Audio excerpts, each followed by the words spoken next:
Hey everyone, this is Ryan from Aethix Fitness, and you're listening to the Aethix Approach podcast, where we cover all things vegan, fitness, and nutrition related, and chat with inspiring and influential vegans who are out there leading by example.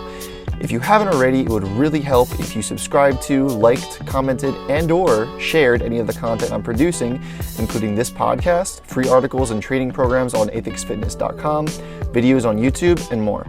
I truly appreciate all you guys for the love and support. In this episode, I speak with Hannah Vertal, a plant-based bodybuilder based out of Cleveland, Ohio, who recently did her first bikini competition on a fully plant-based diet. Hannah and I discuss how this contest prep differed compared to previous preps in terms of diet in particular, her training, what got her into bodybuilding, her reasons for going vegan, her experience with transitioning diet and lifestyle habits, her time in art school, PEDs in bodybuilding, and so much more. Hannah provides a very interesting perspective on all of these subjects, and I found myself relating to a lot of her opinions and experiences. I thoroughly enjoyed our conversation, and I really hope you find this episode as insightful and entertaining as I did. What's up, guys? This is the Aethix Approach podcast, and I'm Ryan from Aethix Fitness. Today, I'm here with Hannah Vertal, and she's a vegan bodybuilder. She just did her first contest prep on a plant-based diet. So, Hannah, thank you so much for coming on and taking the time to talk today. Yeah. Thanks for having me. I've been excited about this for like a couple months now. I was like, oh, this would be such a cool thing to do. Yeah, that's awesome. So for a little context, I never did a bodybuilding competition or anything. I kind of just lift for fun just because I love it. I have done a powerlifting competition, but I'd love to hear your personal experience about the competition that you just did and everything, and kind of switching to a plant-based diet. So we can get into that in a little bit. But if you'd like to do a little introduction for anybody who doesn't know who you are, kind of like who you are, what you do, anything you want to talk about. So yeah. Okay. Yeah, cool. Basically I'm from Cleveland, Ohio. I've lived here my whole life. I've been lifting for like probably like 5 years now. And I really love it, obviously. Otherwise, I wouldn't be doing competitions. Right. Let's see. I just graduated from college in the spring, so I had the whole kind of like my last half a semester was all coronavirus school. That was fun. How'd that go? Everything online. I was an art major. So I had like drawing classes and stuff like that that were like all on Zoom, and drawing studios are like 3.5 hours long. So it really wasn't enjoyable. It wasn't a good time. I really hated it. Cheated my way through my last semester. I was like, what? At this point, I just want to be done. Yeah, I totally feel you. I also went to art school, and the whole benefit. Actually, what school did you go to in Cleveland? Now that I'm Kent State. What's it called? Kent State, if you've heard of the Kent State Gun Girl. Oh, no, I haven't. But yeah. Okay, I thought I heard of there was a few schools I was looking at for art school back when I went. I graduated 4 years ago now, but I went to School of Visual Arts in New York City, and we had some art class. I didn't go for art specifically. I went for film, but we had some art classes the first semester, and they were like 6 hours long. So I feel like doing that online would be draining. Yeah, it wasn't fun. That's for sure. Like, it was nice because our professor made it like a little bit flexible where we didn't have to stay on the full time length. Right. And the other half of it, like, we went off and like, she was like, okay, go draw on your own now. Like, and obviously she had nothing to hold us to that. So I would be like, okay, peace out. And I just wouldn't do anything. And I work really quickly with all my stuff anyway. So really, my whole last semester, I would just wait until like the last week before like a giant project was due, and I would just do it within like that week time, and I would just do nothing else. So I did the absolute bare minimum, which makes me sound like a lazy piece of shit, but I was just over school at that point, especially with it being online. Yeah, no, I totally feel you on that. I mean, I'm all about pushing things off to the last second, even though it's not good. Yeah, but it's like so funny too, because I actually didn't even go into like a career in art. I'm a social worker actually now. So how did you transition from that?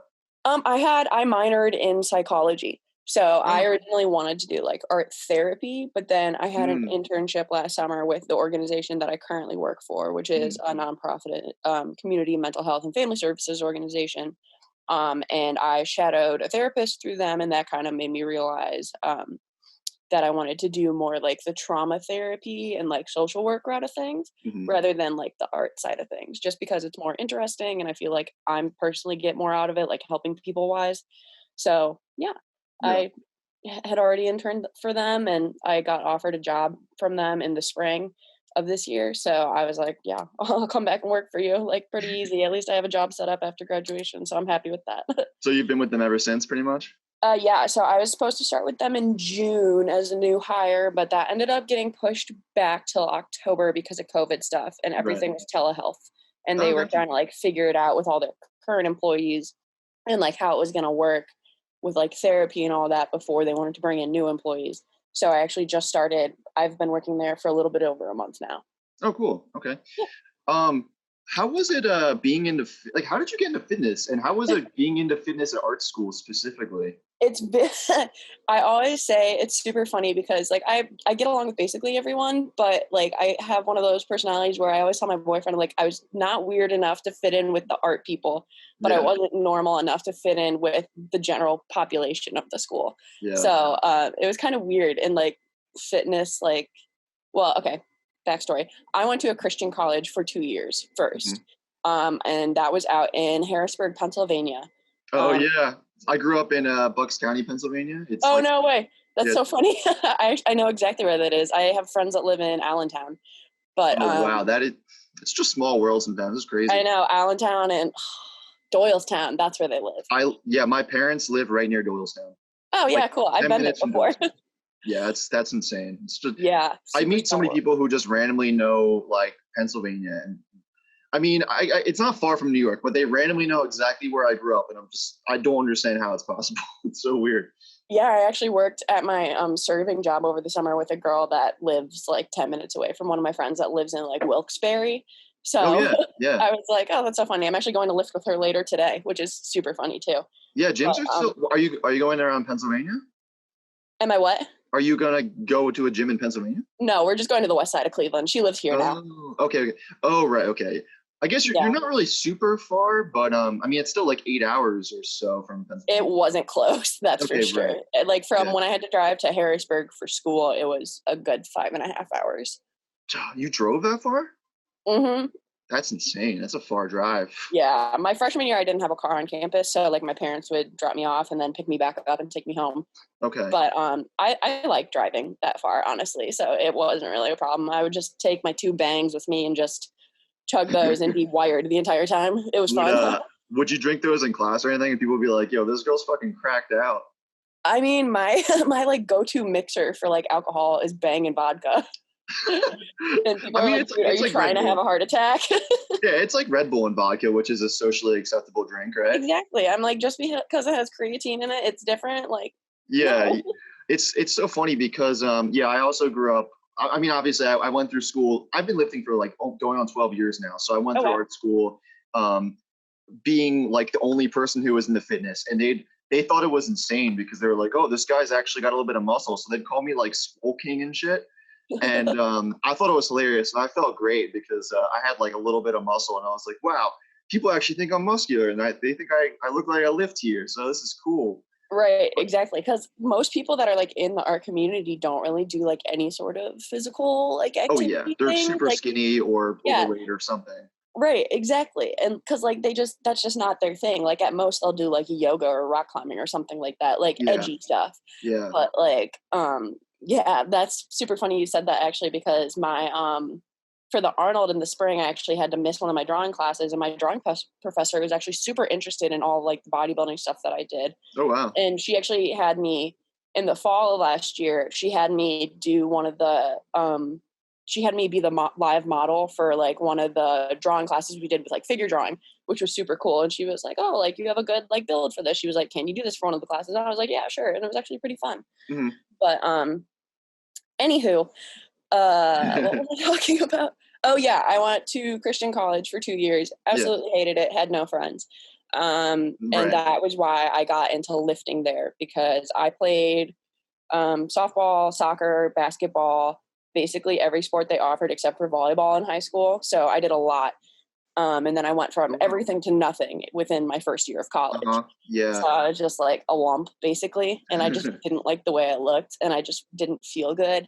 And all I really did was like drink and like eat chicken wings and stuff like that. Yeah. So like I was skinny, but I just didn't look good and I didn't like it. And then that's when like the Instagram like swipe videos started getting big with like all the lifting community on there. And I followed I think I followed College Clean Eating. She was the first person I really like followed that like did lifting stuff. And so I started like kind of learned from her and like watching her videos. But yeah, I just started going to the gym there because other than that, I had nothing to do. Right, yeah. And like, you know where it is. It's in the middle of nowhere. So, and aside from that, it's a Christian college. It's a dry campus. Like there's nothing fun to do there. It's a very small school. Yeah. But you said you were still drinking there? Oh yeah. People like I have like to this day, like my freshman year roommate will like tell me like, she's like people like, even though I transferred out after my sophomore year, she's like, people here still talk about you like you go here. And I'm like, wow, you left a legacy. Not a good one, apparently. Oh, really? Yeah. Like, remember how I said I had no friends? People literally just because like, think of the clickiest, most judgmental, small high school you can think of. And like, the typical like mean girl population. That was what it was, but on a slightly larger scale. Like people were just mean and it wasn't fun. And because and it was a dry campus and no one drank and it was a Christian school? Some people did. Like they did it still. Okay. Yeah, like some of us did. Like my freshman year like group that I hung out with, like sorry, my boyfriend's over there. Yeah. But my freshman year group that I hung out with, like some of us like did.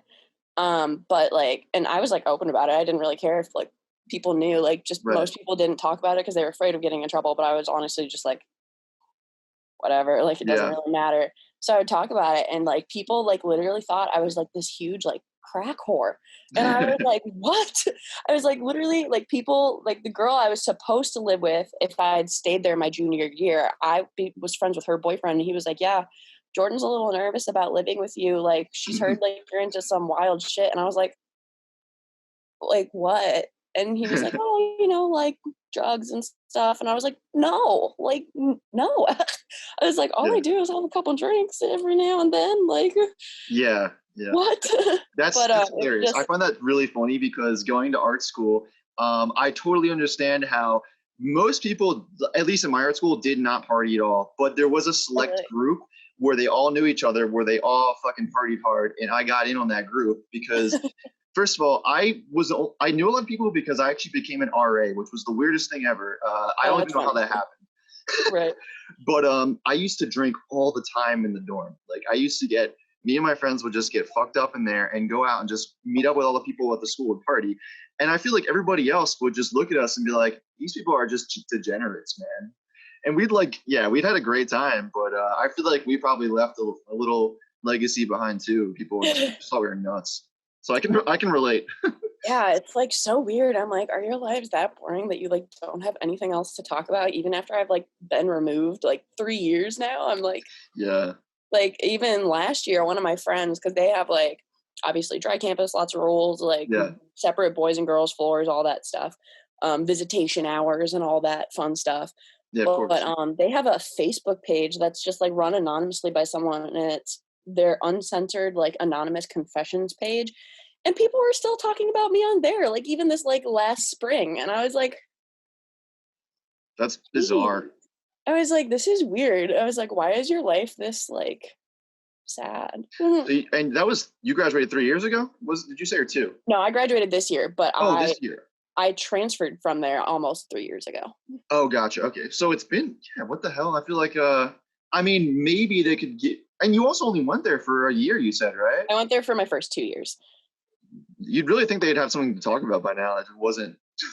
I don't know. Like I have my Instagram business like settings on so I can see like how many saves and like sends I get. And like for a while, anytime I would post like anything after I transferred, I would get like 6 or 7 sends. And I'm like, who's sending my stuff? Like, I know they're talking shit, but like, who is it? I just want to know. Like, I don't really care, but I just want to know. Yeah. Well, what's that saying? It's like, I don't know. It's like, you're doing something right if you have a lot of people eating on you or something.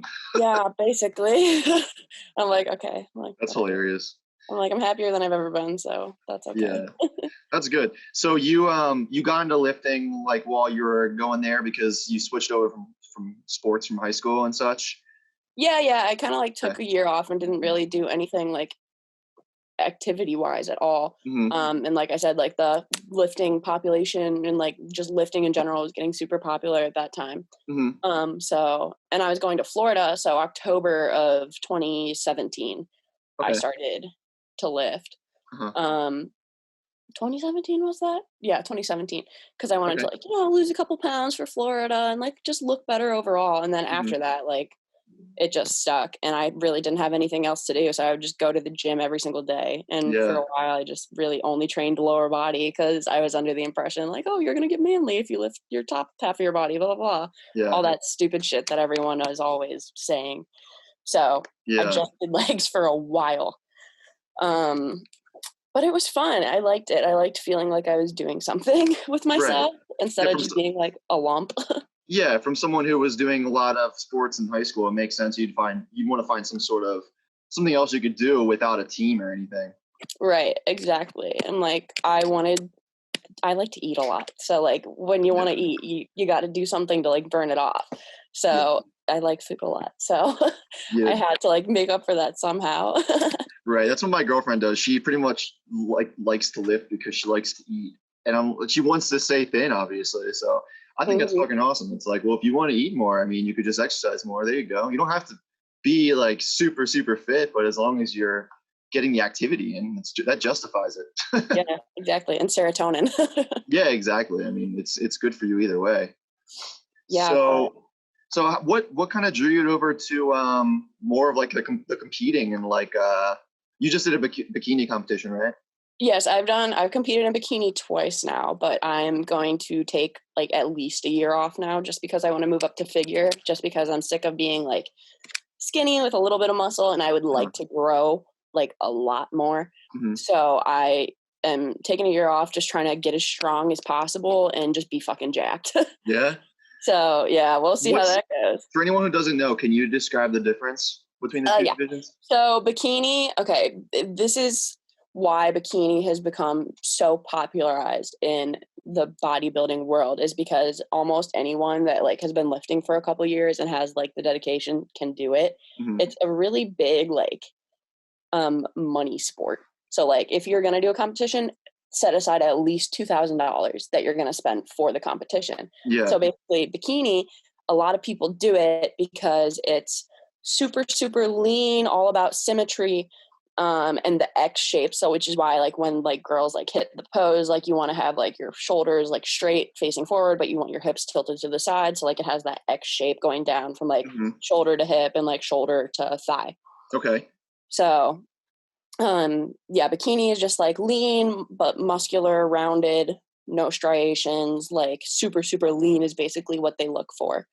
Like ribs and like veins on your stomach and shit like that. But they don't want you to look jacked, I guess. They want you to just look lean and fit. Yeah, they want you to look in shape, I guess. Yeah. Which is why a lot of people do it, because it's easy to do when you're skinny and have a little bit of muscle. Yeah, right. So I like more of a challenge than that, as if I act like prep isn't hard enough. But that's why I want to move up, is because in figure, you're a lot more built in your quads and your glutes and your hamstrings, and you have a super, super tight, shredded core and a really big upper body and back. And my back has always been something that I have been able to grow super easily, and it's also always been super developed to begin with. Yeah, so that's why I want to move up to figure, because they don't focus at all on your back in bikini. It's really only your glute ham tie-in, a core that's conditioned and lean, and your shoulders is what they look at. So, and then figure's more balanced all around and flaring out your lats and like all that shit. So, yeah, I don't know how to explain it other than that. It's just more muscular. That makes sense. Yeah, that makes sense for sure. Like if you want to place in figure, you have to be pretty developed. And it's like, whereas like bikini, you could be training for like 2 years and go into it. Figure, you would have to train for at least 5 to 6 to be able to go into it and do well. Right. So, how did your training differ from how you first started versus when you're kind of getting into the competition and like knowing you wanted to get more serious? Well, right now, like obviously the last couple of days I haven't been tracking at all because it's Thanksgiving and I wanted to eat Yeah, of freely. course. But I mean, I pretty much track pretty closely for the most part, even in like off season. In quarantine, it was weird because obviously it's quarantine and I came out of that 35 pounds heavier than I started because I was at stage weight beforehand, which is the lowest weight I've ever been in my life. And I just basically said, fuck it, I want to eat. I haven't been able to eat since December. So I did in quarantine, didn't really track at all. But I knew coming out of quarantine in May or end of May, early June, that I would have to start prep for the show in like late July, early July, somewhere in there. So I started like tracking again, like got my macros back on track. And I just am a little tighter with everything. Like, in quarantine, I was like drinking every night and like doing whatever I wanted basically. And when I know I need to start like getting my shit back together for prep, I cut down on drinking. I drink like only like once a week on the weekends really. And I keep it to like mostly wine. And then I just kind of like stay away from like super like big like binges or like eating a ton of like pizza in one sitting or like just eating a whole box of mac and cheese on the weekends or like as a drunk snack. I just basically get more controlled with what I'm eating and pay attention more. And I make sure to like, I don't want to say I slack off when it's off season, but like, it's not as serious where if like you just can't make it to the gym one day, like that's okay. Like I try to like, what? A little more lenient. Yeah. Right. And when I'm like getting closer to like starting a prep, I'm like, okay, now I need to like really dial in and like, I can't really do that as much. So I'm like in the gym at least 6 times a week. So you have more leeway when you're not focused on getting super lean because you can get away with more calories, obviously. And if you miss, if you have like, if you eat a bigger meal one day, it's not going to make that much of a difference. Whereas if you're super lean and then you have like one bad day, you can tell the next day, but because you're holding way more, water and stuff. And I mean, it kind of wrecks you. Oh yeah, it fucks with your brain so much, like, which is my biggest issue with competing and something like I've talked about like in a couple of my Instagram posts before, like just like the pressure of the bodybuilding industry to stay lean like year round. And like, that's a great topic. You should talk about that a little bit.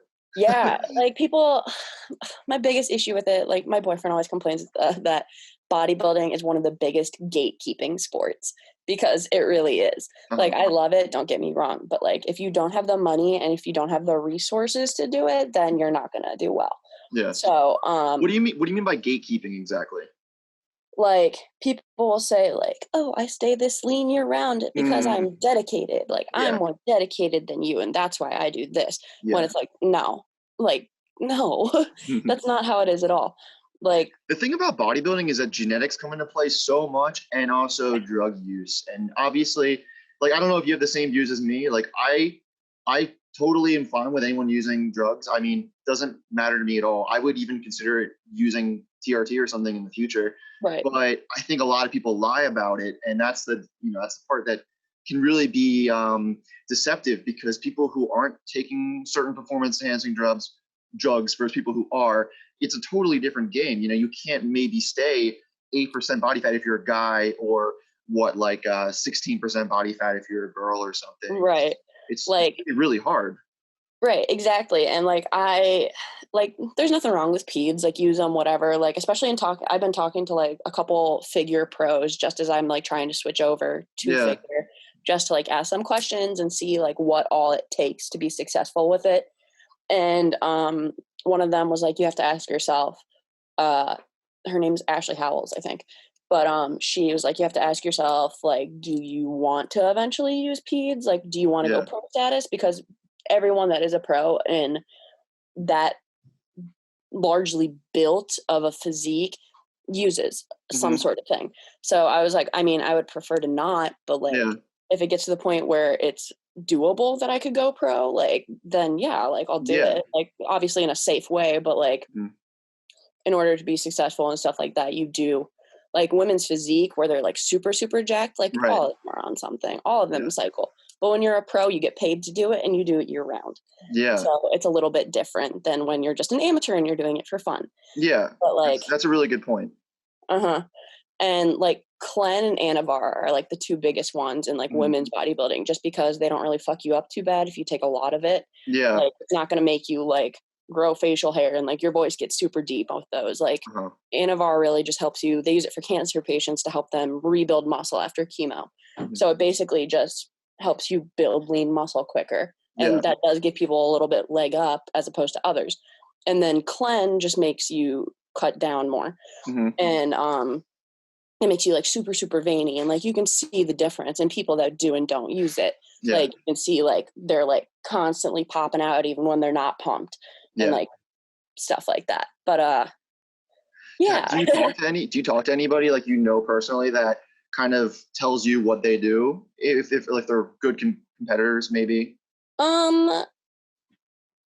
Not really. I try to follow. See, that's another issue I have with the bodybuilding industry, that it's always like these huge long Instagram posts where it's like, why did I do this? And it's like big, like drawn out paragraphs with like all the spaces. And it's I like, know. You gotta ask yourself, like, why are you doing this? You can't do it for anyone else. Like, I hate that shit so much. I hate it too. It's the worst. It's like so like, ugh. It just makes me so uncomfortable. It's just like, why are you putting on this front of being this like little like fairy person? Like, I can do it, you can do it. Like, obviously, like they can do it, but like I hate the motivational posts. They're the worst. I'm so glad you brought that up too, because it's like, I'm sure you feel the same way. I feel like we're very much on the same page about this, where it's not like it's the most hardcore thing in the world. It really isn't even. You just have to be committed, and you have to do it for a long time, and like track foods and stuff, be diligent about everything. But it's not the most extreme thing in the world. It's really not. Right, exactly. And like, obviously everyone has their own shit in life, and like prep is harder for one person versus another. And like, for me especially, like I just struggle with like the last few weeks of it. Especially this last time around.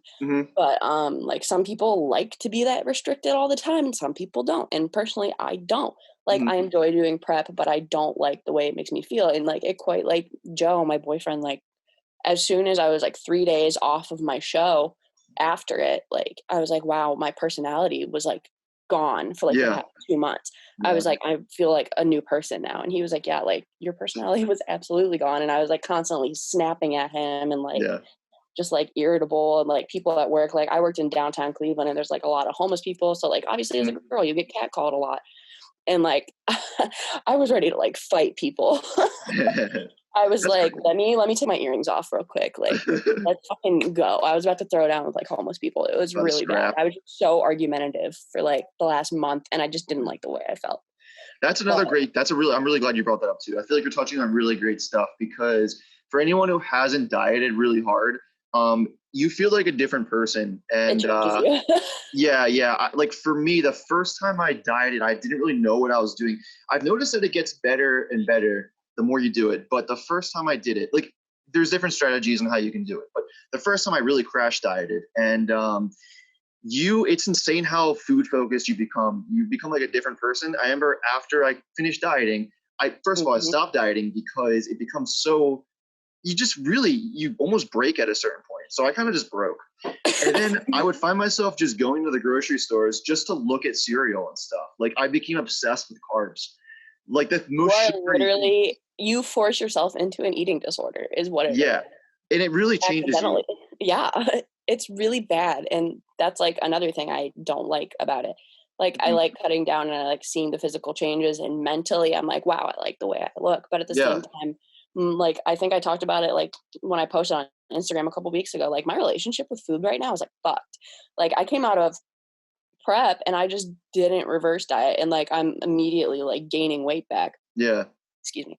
Just because like I've been so restricted for so long, and I've been so focused on it, like you said, that like that's all I want now, and it's all I can think about. And like for a while I was having trouble with like binge eating, and like that was such a big problem, and I would like just feel like absolute shit about myself whenever I did it, because it was happening so often, because it was all I could think about. And I was like, Jesus Christ. I was like, I need to get my shit back together. And it's like insane how you can't describe it to somebody else until they actually experience it. You can't, like, and I did a bunch of research into it with like Paul Ravella's videos, like he's talked about like binge eating before and like stuff like that, and like listening to him talk about it helped a lot, because actually 45%, they did a study of bodybuilders in 2010, and they saw that 45% of the bodybuilding community had either a binge eating disorder or some sort of eating disorder. Yeah. Which is a fuck ton of people. So it's like definitely not something that's like that rare. And like I was like, oh my God, I was like, I have no self-control, whereas all these other people are like lean constantly and all this shit. I was like, why can they do it but I can't? Yeah. And so watching like his videos helped a lot in like my brain to help me like realize like, okay, like everything in moderation, like don't worry, like it happens sometimes, like you're gonna get out of it. Just like you have to like just say no that one time, and then you just got to keep saying no afterwards. And like I fixed it now, like on my own, which I'm happy about. But at the same time, I'm like, God damn, I need to not let that happen again next time. Yeah, I've heard. So instead of, I guess I've heard the term recovery diet used a lot for kind of instead of a reverse diet, you kind of just bring your calories right back up to maintenance and just let your body recover, like let your hormones regulate. And that seems like it really just fixes the issue. But it takes time. That's the thing.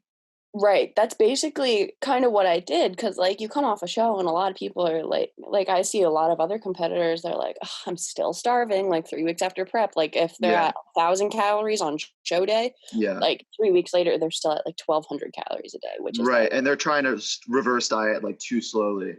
Right, exactly, because they're so afraid of gaining fat back. Yeah. But like at this point, I have a different goal too. So like, and I want to build, and like muscle develops better when you have a little bit more fat.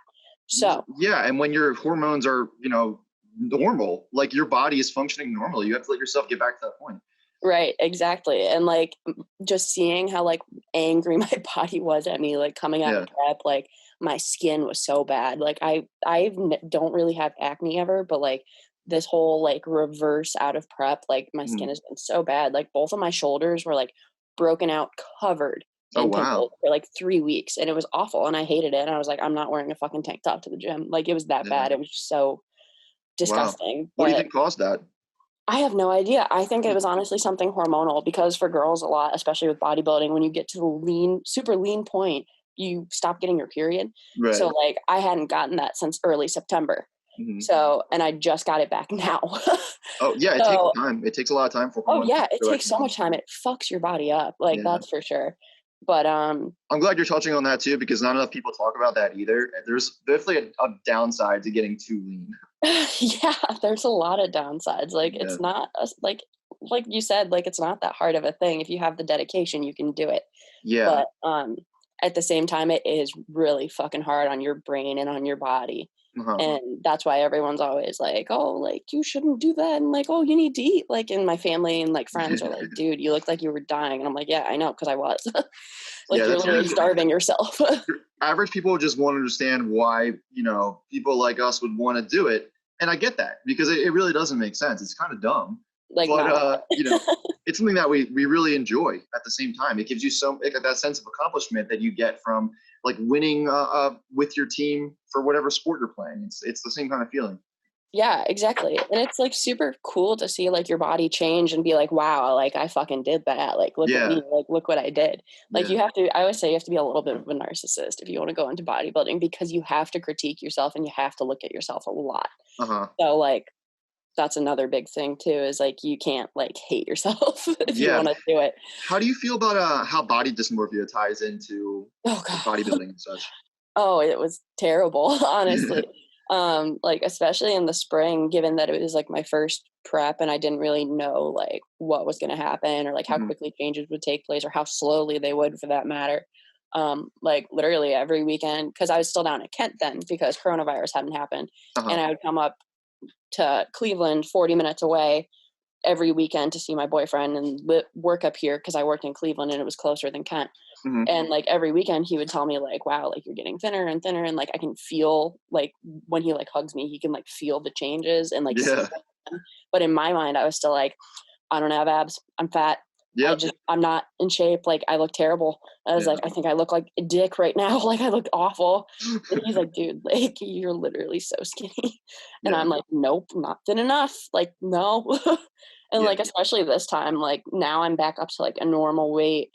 And like, I'll be like, damn, I look fat. And he's like, no, you look normal. And I'm like, wow, he's right. And then looking back at old pictures, you're like, damn, I look great, right?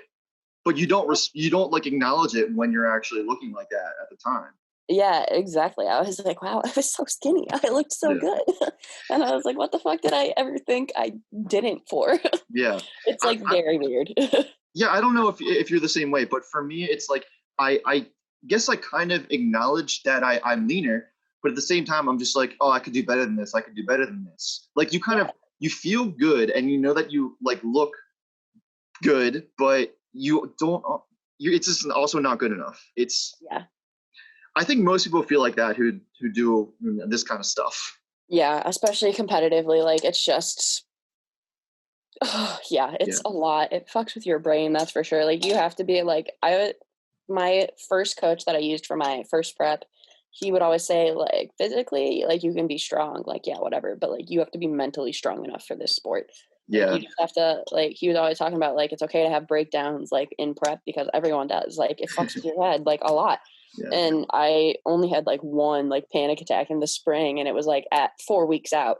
And so that was pretty good. I definitely struggled a lot more mentally this time just because I had gained so much weight in quarantine and I had lost a lot of muscle because gyms weren't open. Yeah. So I was like in my own head a lot, like I'm not going to be lean enough, which I wasn't. And that's why I got second call outs. But like at the same time, I was like, the shape I brought was a lot better.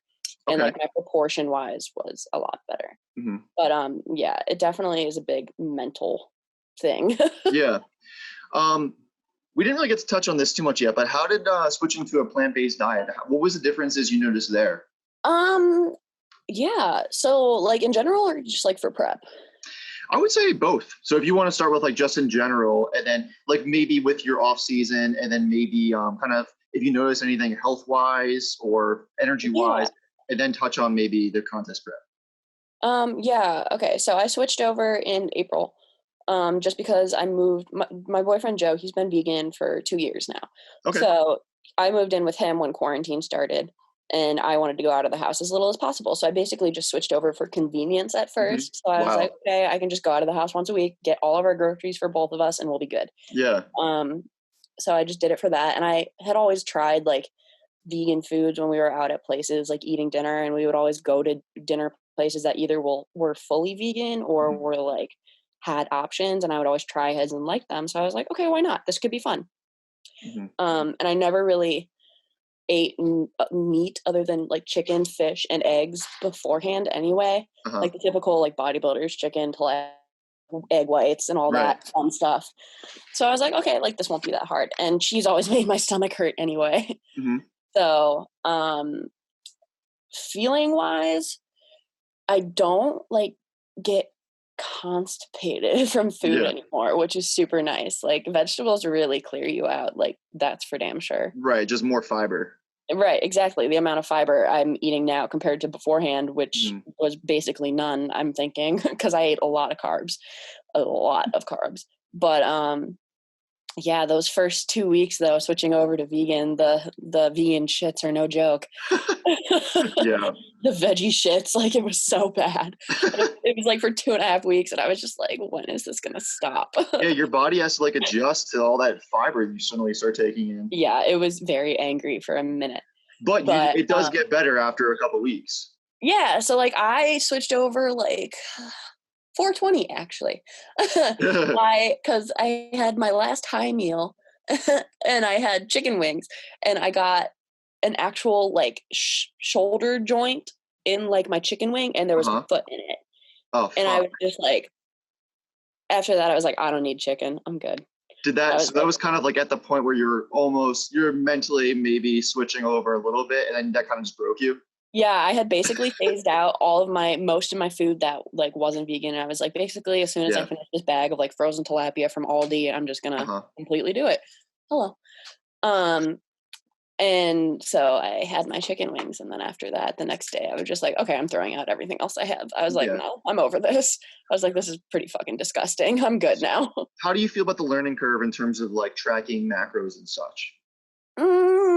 There wasn't really one because I've been tracking for a while and I do it pretty religiously. And I just like have this method where I either go in my app the night before or I go in like that morning, like right when I wake up and I track out everything for the day all at once. just so it's like a lot quicker and it saves me time. So that way I just have my numbers in and I just have to follow the numbers and weigh it all out when I eat.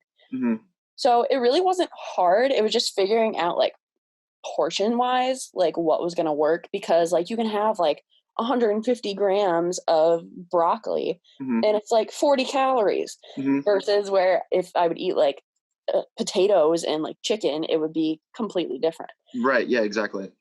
What about for protein? Did you already know pretty much where you should get your protein from at the very beginning?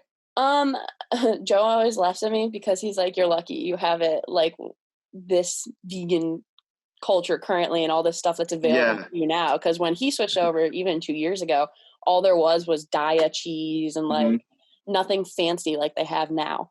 Things change really quickly. It's gotten popular very quickly. It's like trendy thing now to be vegan, which is nice now for him and me because we can eat wherever we want. But it's so much easier to eat out too. That's a great. I know. He's always like, "You're so lucky." He's like, "You switched over to be vegan when it was cool for everyone," and I was like, "Yeah, I know." It's gonna get even cooler probably based on the trend we're going at. Oh yeah, like even in Cleveland, like there's tons of vegan places right now that have all opened like either the last 10 years, like and have been here for a while, or like within the last year they've opened up. But what was the question? So like so you kind of talked about like general health and kind of like general switching, but did you just kind of just keep eating, just kind of like keep hitting your macros, I guess, and that was really it? There was no difference in terms of anything else? Did you find it more difficult to hit your macros anyway? At first, I didn't have trouble with it until I went into prep because as you know, like a lot of vegan meats are like ridiculously high in sodium. Like one serving of like Gardein beef crumbles is like 540 milligrams, which is absolutely absurd. And that amount of salt was really fucking me up in the beginning of prep, and that's why I wasn't leaning out. And we realized, I was holding a ton of water. And that's why at like it was like mid-August, I think we realized how much sodium I was consuming in a day, which was at close to 2,000 milligrams in a day, which was ridiculous. That's pretty standard for most. That's pretty low for most people, actually. For people, but like not on prep. When you're on prep, you're under 500 milligrams a day. That's crazy low. Jeez. Yeah. So I had to figure that out and get that down. So for a while, I would go to Trader Joe's and get their high protein tofu, and I would literally just buy 10 blocks at a time and freeze them. And I would literally every single meal, I would just eat protein tofu and then like these black bean noodles that have really good macros on them. The Explore Cuisine ones or whatever. Yeah, those are dope. Those are insane. They're a godsend, honestly. I know. I found those at Giant Eagle in like the gluten-free section, and I was like, 23 grams of protein in a serving. I was like, it's insane. Lord. It's a godsend if you're trying to eat really low calories. I was literally eating 3 meals a day just of tofu, black bean noodles, and nutritional yeast for a while. It was bad. That's pretty good. It was, but I was like, I didn't know like what other protein sources there were because I didn't know about Vital Wheat gluten yet, and I didn't know about. I post about it on my Instagram story a lot. It's the Anthony's textured vegetable protein. Yeah, you get in like the giant bag off of Amazon. That's basically dehydrated beef crumbles, and that's really low sodium too, right? It has no sodium. No, okay, that's good. Yeah, it has none at all. So that's dope. But I didn't really find that until the end of my prep when even that was too many carbs for me to have. So, I was literally just eating fucking tofu.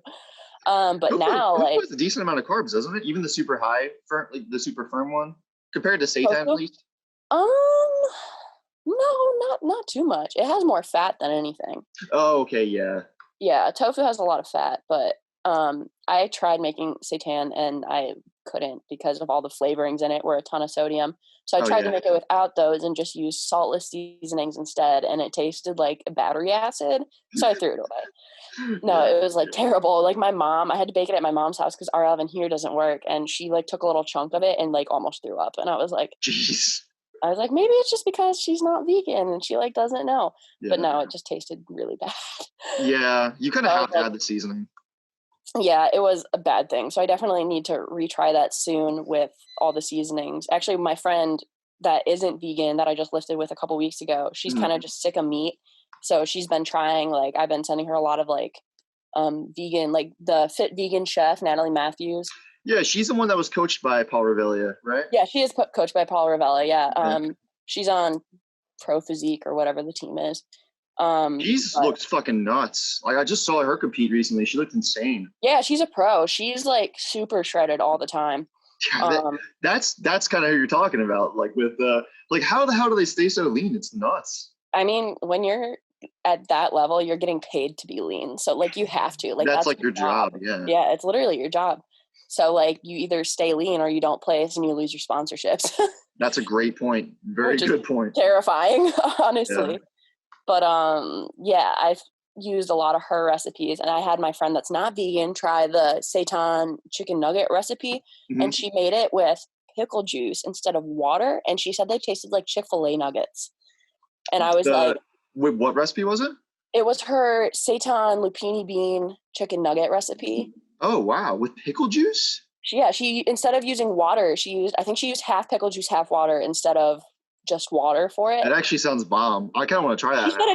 She said it tasted like Chick-fil-A chicken nuggets, and I was like, oh god damn, I need to try that. Yeah, that sounds amazing. But again, my oven doesn't work, so I can't yet. But yeah. So, oh no, does your computer just die? Yeah. But what's like an average day of eating look like for you, at least right now? Right like, what now, are some staple meals that you like? I eat basically the same veggies every day. Right now it's all zucchini and squash and butternut squash, broccoli, asparagus, cauliflower. Yeah, those are my like main veggies I eat every day. I go to the grocery store because like, our gym is right behind a Giant Eagle. So I just stop there like after the gym like 3 times a week to get more veggies because that's how quickly we go through them. Yeah. So a lot of veggies. Like, tons, so much veggies. Like you get sick of it sometimes, but we use a lot of different like cool seasonings and like sauces, especially now that I can have salt again. Yeah. So I spice it up a little bit. Yeah.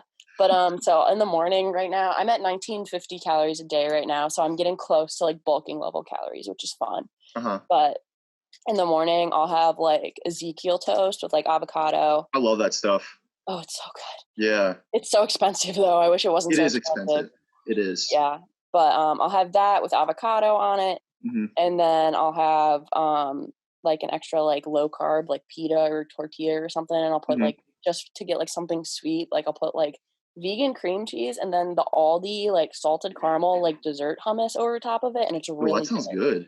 Oh, it's delicious. And then I'll just like roll that up, and then I'll have like a protein mug cake or like waffles or like savory waffles with like beef crumbles and like peppers in them and stuff like that as like a snack.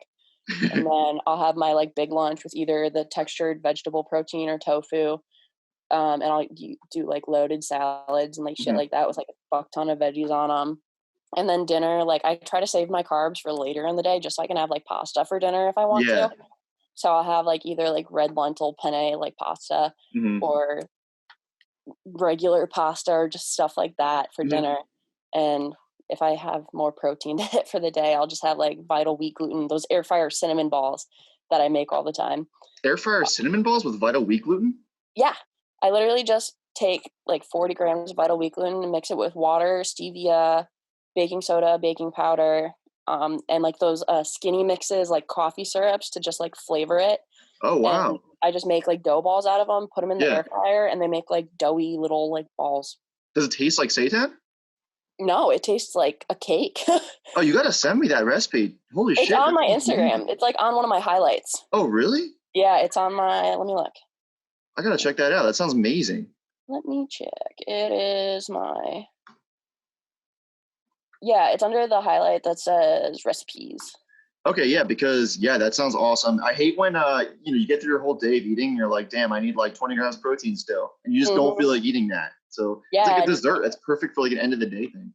Exactly, and that's another thing. Like I found the Vital Wheat Gluten stuff. I bought that in order to make the seitan, but realized that I couldn't because of all the sodium. So I was just like, okay, what can I do with just the Vital Wheat Gluten? Because the macros on this are amazing. Yeah. So I would literally eat those for like breakfast and for like my nighttime like protein. Yeah. For like the last like a month straight of prep. And they were like my show day snack. But yeah, they're super good. I'm gonna have to make that for sure because that sounds amazing. Highly recommend. So what about like your training? What do you have like a normal training kind of, like what program do you usually kind of do, or how do you structure your programs, or do you usually have a coach or what? In the spring, I like paid for a coach just because I Uh-huh. wanted to make sure I was doing everything right. And I didn't know anything about like prep. So I was just like, yeah, I'll hire someone. Was that So for prep?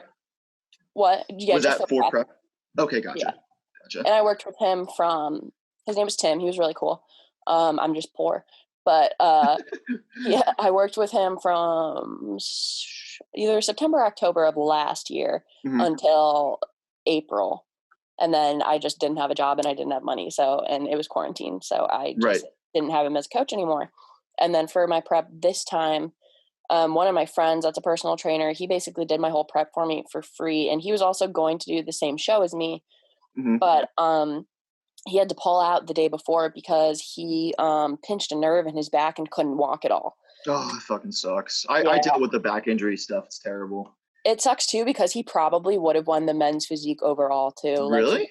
He was really dialed in, like Oh, wow. very like shreddy. Like at 6 weeks out, he was like ridiculously like veiny and like just very, very lean. Wow. But yeah, he hurt himself, so he had to pull out. But he basically did his whole prep himself, and he did my whole prep himself. I just kind of like, and he gave me like what macros to meet. I just did like what foods I needed and stuff like that. So it was very much a trial and error thing, just because I'm vegan and he's not.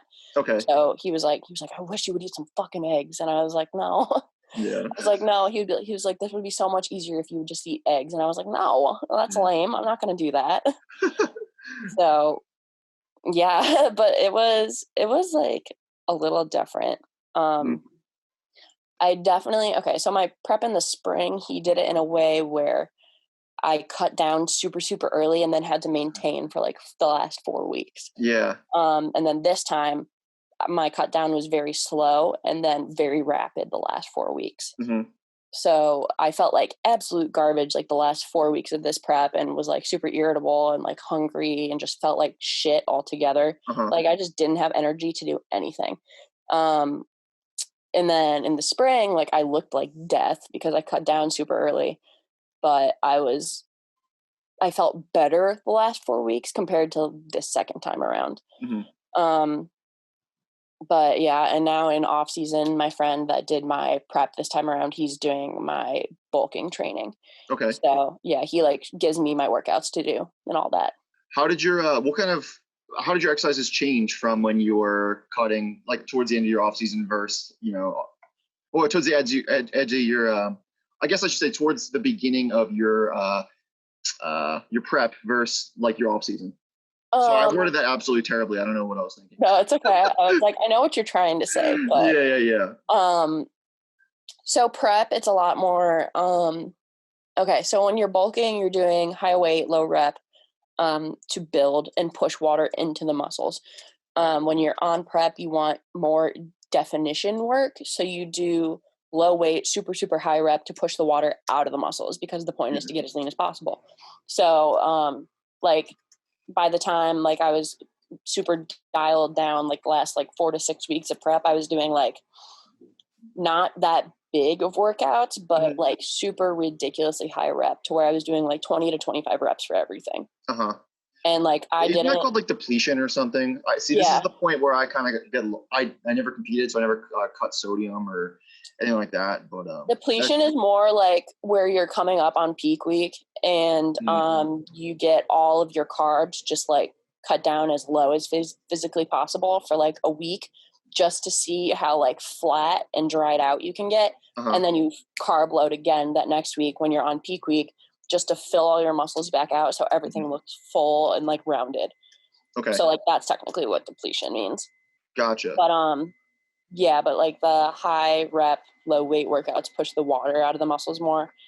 So that's what you get into when you're closer to prep. Versus now when I'm like almost to bulking. Yeah. Where I'm doing like, I don't know, like sets of 4x6, 4x8, like stuff like that. Okay. And when I do get to bulking, like by the end of December, it's going to be like 8 sets of 3 and stuff like that. Just to like more strength then. Yeah, just to get my strength up as much as possible. And like it's crazy how quickly my strength has been going up since prep ended. like my squat, like I squatted 190 for 5x10 the other day. And I was like, wow. if I can do that for 5x10, I was like, I can only imagine what I could do for 3 reps. Like, yeah, exactly. I was like over 225, I would think. Yeah. But yeah, so I'm excited to like grow and actually get to like build and get big. So what exercises are you focusing on besides squat? What? A lot of compound lifts? Yeah, so my like goal for myself currently is I just want to get my incline bench to the point where I can do 135 for reps. Mm-hmm. And I want to work on my pull-ups a lot because I can't do a pull-up as of right now. But I'm also 5'10", so like it's harder for me than it is for like people that are like 5'1" and like have less body weight to pull up with. Yeah, right. Back, so yeah. But I'm close. I'm almost there. Yeah, that's awesome. Yeah. Would you ever do a powerlifting competition? All my powerlifting friends are like trying to get me to, but I really just don't want to. Like, not into it. I like powerlifting lifts, and I really like deadlifting now that I like actually get to do it and like try and go heavy with it. Mm-hmm. But I just don't think I would want to do that style of lifting and like training blocks, how it like works with like powerlifting and all that. Mm-hmm. Yeah, that's just not something I'm interested in. Like, I want to get strong, but I also want to stick to the more aesthetic side of competing rather than the strength side. Okay. So that makes sense. Yeah, only wondering because I know you said you're focusing on squat and deadlift, and you said incline bench, and it sounds like your numbers are pretty decent. So they're getting there, that's for sure. That's awesome. I would like to be stronger, but that'll take a minute. It seems like, the really good bodybuilders and such are also pretty fucking strong too. So I don't know. Makes sense to me. They usually are pushing pretty big numbers. Yeah. But yeah, we'll see how that goes. I'm planning on taking at least a year off. So yeah, just build more muscle. Gotcha. Yeah, see where I can get in a year. Yeah. All right, that's awesome. Yeah, so I think that's pretty much everything I really wanted to touch on. Is there anything else you'd like to kind of add at the end here? Any finishing messages you feel like you? I'm not really sure. I don't know. If you want to compete, be prepared to drop some cash. Yeah, you said it's expensive. Sure. That's it's I never really heard before. Well, yeah, it's ridiculous. Like, the money part is like the hardest part of it. Like, I've literally and we, of course, we went to New Orleans a month after my competition. So like my bank account has just been very, very slowly like recovering ever since the competition, just because it was expensive for one. And then we went out of town and that was money too. Mm-hmm. But like, yeah, be prepared to spend like at least $2,000 to $2,500 on a competition just between like paying. I saved money this time with not paying for a coach, but like coaching, like it's usually like for 6 months of coaching or for like a prep and like pre-prep, it's like $1,200 usually. And then, but like, that's obviously a full nutrition plan. Like, you can talk to them 24/7 about everything and stuff like that. But then you have like the flights and you have the hotels, I guess. Right. Like, if you're not doing like local shows, like it gets really expensive really quick. Like, I just saw this girl that's like local to me that's on this like really big, like notoriously, that's another thing I hate, is like really big like teams that are just like super like sorority like, and I'm just yeah, I've seen that. I'm like, no, I'm good. I'm like, I'll stick by myself, thanks. But she's on this really, really big team, and she did a showdown in Columbus, and then she did the same show I did, and then she did one in Orlando, and then one in Arizona. And I was like, all over the place. You're younger than me. How do you have money for this? Yeah. Like, all over the place. And like the hotel she stayed at in Arizona was like a palace, like a $400 a night hotel. And she was out there. How old is she? 20. Oh, maybe her parents are paying for it or something. Yeah, that's what I'm thinking. But yeah, like no shit on her, but like still I was like, how do you afford this? I was like, I'm poor. I cannot do that. And then like on top of it, she had 3 different suits. Suits are at least $300 each. Are they really that expensive? Yeah, like if you buy a suit, like Toxic Angels is the big one that a lot of people buy from, especially the team she's on. They're like, they have a partnership with Toxic Angels. They charge that much? That blows my mind.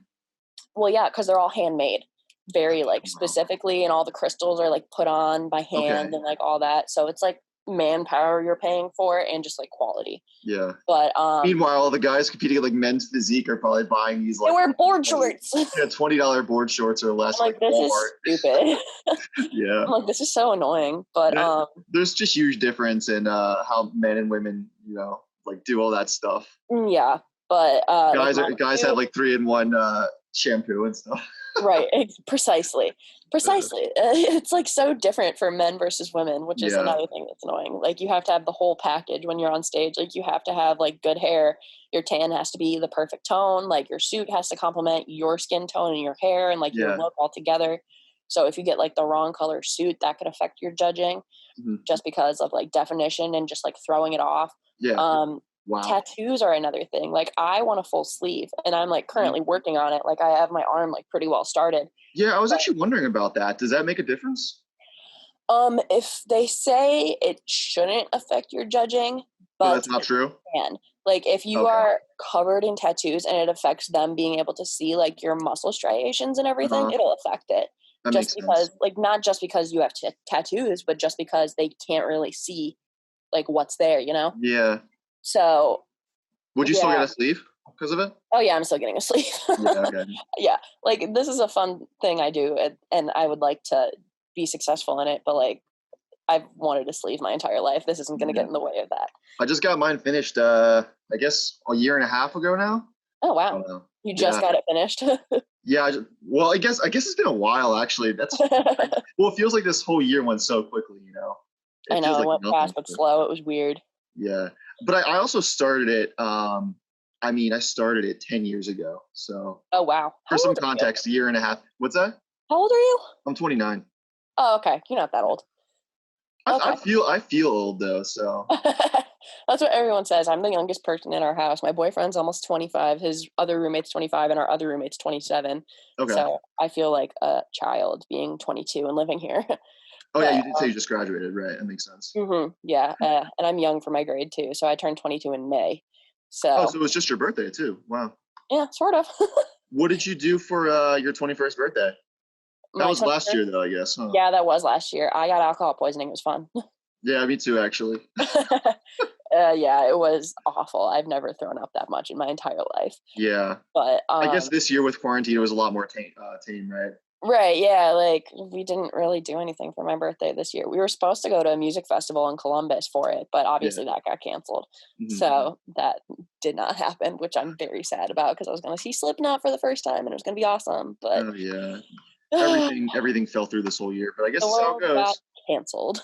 Yeah. But yeah, yeah. Competing's expensive. Yeah. It's hard on your brain. Like if you're not in the right mental state, it'll fuck you up worse. So don't do it if you can't handle it. That's my main message.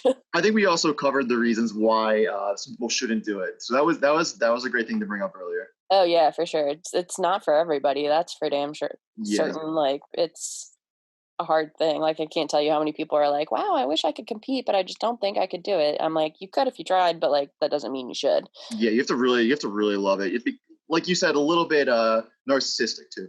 Right, exactly. Like you have to have a big like, oh, I like to look at myself mentality, which is another thing that fucks with your brain if you do like gain a lot of weight after a show too, because then you just like in quarantine, like I hated the way I looked. I wouldn't look in the mirror. Like I just hated it. Yeah. I was like, no, I'm uncomfortable in my own skin. Yeah, I'm still trying to figure out how to feel really good, even though, being a higher body fat percentage, it's a learned thing, I feel like. And that's what comes with body dysmorphia also. Right. I definitely have. Oh yeah, for sure. I feel like a lot of people that lift in general do. Definitely. Yeah, I'm a lot more comfortable with myself and the way I look at this point in time than I did in the spring. That's just good. Because a lot of people in quarantine lost weight too, just because they didn't eat and they didn't want to. Yeah, so, they either lost it or gained it. I mean, most people didn't really maintain the same, I guess. Yeah, unless they're already working out. And a lot of people I knew kept on prep through quarantine too. So like I was watching them continue like being super restrictive with their calories and stuff like that. And here I am like shoving my face with vegan cookie dough. Yeah. That probably helped get through some things though. Oh yeah, definitely. The cookie dough was great. Went through a couple containers The of Ben that. and Jerry's one, was it? No, the Eat Pastry brand. Yeah, one. that was the second one I was gonna guess. That It's shit good is as hell so though. good. And my boyfriend's mother works at Costco, so she gets it for super cheap. So anytime she saw us in quarantine, she would give us a freaking gallon tub of that. And I was like, no, don't give me more of this. I will eat it. Yeah. That stuff's so good though. Oh, it's amazing.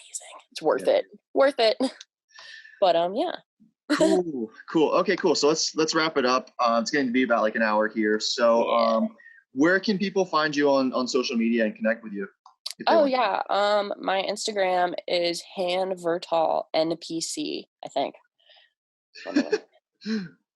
Yeah, it's Hannah Vertal NPC. It's that right there. Sweet. Okay, cool. Yeah, Hannah Vertal NPC. Here I am. And is that like your only social media thing? That's my lifting page, and then Gotcha. if people are interested in my main page, it's linked in my bio of that page. But I'm trying to focus more on like growing that following as of the time. Oh, I also have a TikTok, but I don't really do anything like lifty on there. Do you still post on there? Sometimes I'm trying to I had a lot of followers on there. Well, I had 100,000 at one point, but I'm now down to like 85,000 just because I quit earlier in the spring, just because I didn't like where the app was going and I wanted to also find a job. So I was like, let me just quit this real quick. So do you want to shout that out or not really? No, I don't. Okay. If someone finds me on there, cool. Okay, cool. All right, sweet. I guess that's pretty much everything then, unless you want to add anything else. And now I'm good. Sweet. Thanks for having me talk. Yeah, definitely. Thanks so much for taking the time. And yeah, that was a great conversation. I think we touched on some really awesome points. So yeah, really great chatting with you, Hannah. Yeah, nice to meet you. Thanks for listening to this episode of the Aethix Approach podcast. I really hope you enjoyed it. If you haven't already, it would mean a ton if you gave the podcast a follow on Apple Podcasts, Spotify, Google Play, RadioPublic, PocketCasts, Stitcher, PlayerFM, PineCast, or any other service you're listening to, and subscribe to the Aethix Fitness YouTube channel, Instagram, Twitter, and Facebook page. Feel free to check out the articles, training and nutrition programs, and merch on aethixfitness.com. And if you like what I'm making, dropping a like, commenting, and sharing would really, really help me out. Thanks so much, guys, and I'll see you in the next episode. Peace out.